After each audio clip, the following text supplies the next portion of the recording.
Man, I tell you what, these toys do not want to stand together. Getting all this stuff set up was a mess.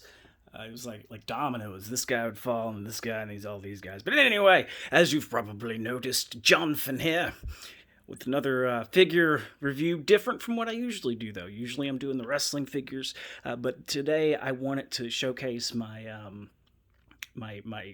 Marvel figure collection because when I was a kid, there were two types of figures I collected: wrestling and comic book. Now, the two brands were a little bit different. There's actually 3 or 4 brands, but the main ones were Hasbro and Galoob for wrestling figures. And then for my Marvel X-Men figures, it was almost exclusively Toy Biz. Now, today, things are a little bit different.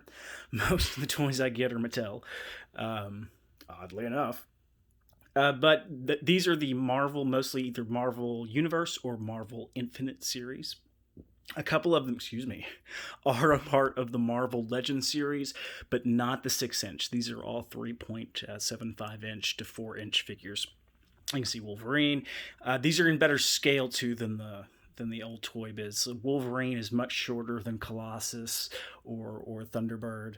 Warbird. Warpath. Goodness. Then there are characters I don't know that much about. You've got this Hyperion over here that I don't know much about. You've got Hyperion now. I know a little bit more about him. You've got the Civil Warrior. The Collector's back here somewhere. You've got the guy from Superman. I think I'm going to turn him into Onslaught, though. But we're going to see. Anyway, why are we here today? Why did I set all this up to ramble at you? Because we have a new unboxing and review. This is for the Marvel Universe figure of Gladiator. Now, if you don't know, Gladiator is kind of there are a number of different Superman knockoffs in Marvel, but Gladiator's probably the closest because he's an alien, he's ridiculously strong, has pretty much all the same powers as Superman, and even down to the same color scheme. He's a lot like Superman.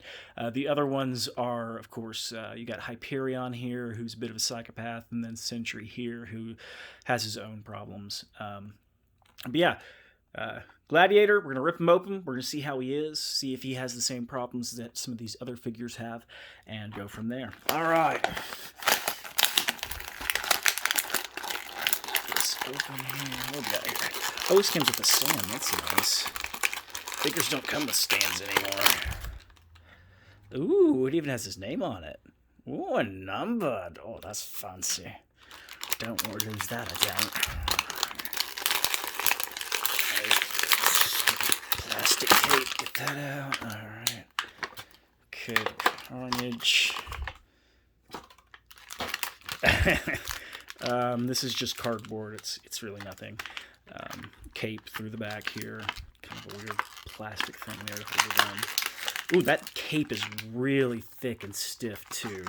Oof, really rubbery. I don't see anything tying him in. So we're going to go ahead and pop him out here.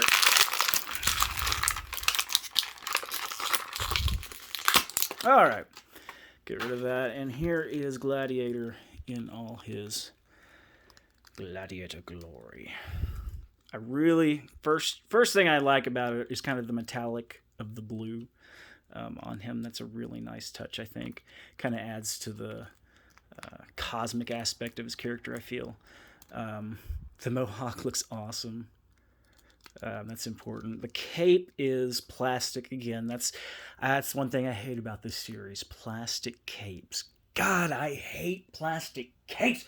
Why do they have to have plastic capes all the time? Anyway, sorry.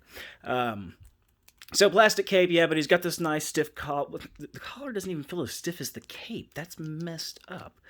But I like the details and paint of the figure overall. Looks pretty good. It's got the emblem on the chest.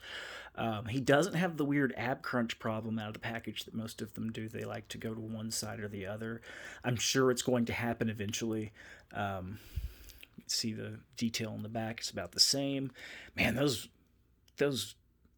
prime colors really pop out in this camera too.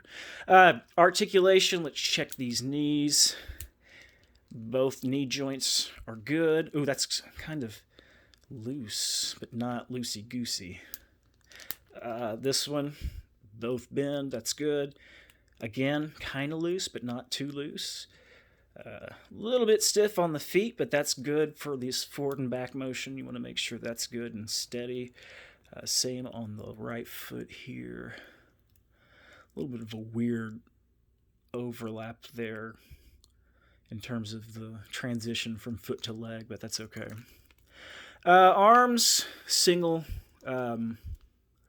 jointed, good bend, doesn't stick at all. It's not like the Civil Warrior figure. Shoulders, again, really good. Slightly clicky. Like there are clickies in here, but they're not as stiff as the other ones. Man, this is a great figure. Ab crunch. Oh yeah, look at that. All over the place. You know what? This is actually a pretty sweet figure. Let's see if he can stand up without his stand here. Put him.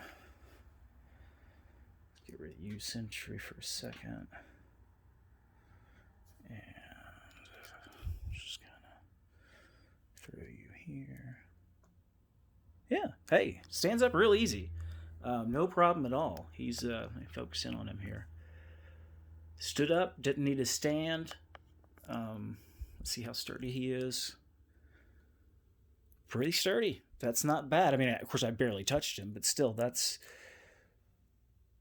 Okay, he fell over there, but let's look at Cyclops. Oh, well, shit, of course he's not going to fall over. Oh, but anyway, yeah, this Gladiator figure, it was only like $12.99. It was a lot cheaper than a lot of these figures like to go for. Sometimes these things can get up to $50, depending on the ones you want. Like I want to get, there's an Apocalypse figure I really want to get. It's about $50.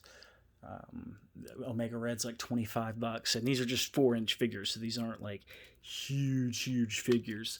If we want to compare them to another hero, we can just kind of put him up here right next to Sentry. You can see it has very similar detailing in the chest and arm area. The legs are pretty much identical in terms of sculpt.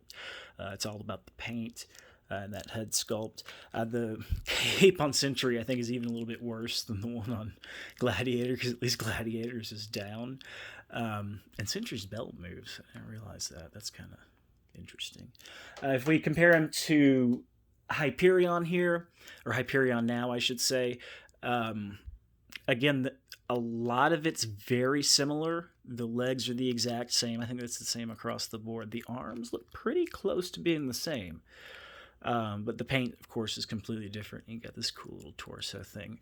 The cape for Hyperion is even thicker, but it actually is made to pop off. It comes off pretty easily, which is a good thing because it's a little bit heavy, which can make it a little bit hard to stand this guy up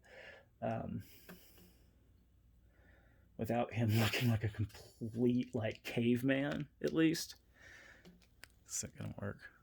Let me focus the camera here. Oh, there he goes. Okay, cool. And we will put Gladiator here on his stand. Oh, it's got 2 pegs. That's nice. There he is.